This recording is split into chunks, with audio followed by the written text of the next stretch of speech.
Don Adelino, un progetto di rinnovamento dell'oratorio, degli spazi antistanti, ma poi anche di tutta l'area della parrocchia di Santa Maria del Rovere. Da dove nasce questo progetto? Sì, un servizio di aggregazione di tutta la comunità perché oggi i due cancri, i due tumori sono da una parte l'egoismo e dall'altra l'individualismo.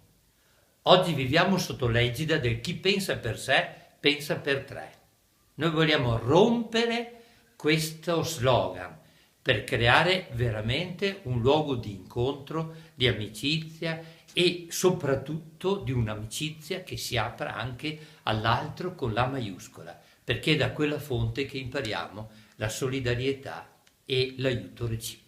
Proprio per questo non volete fermarvi qui, questo sarà solo il primo passo di un progetto più ampio. Sì, il progetto è che adesso abbiamo rotto i muri, però adesso bisogna costruire piano piano relazioni, gruppi, confronto di idee, creare una vera cultura.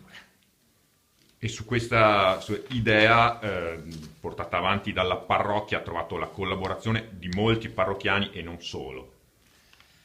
Ecco, grazie a Dio, in questa nostra Treviso ci sono persone che guardano lontano.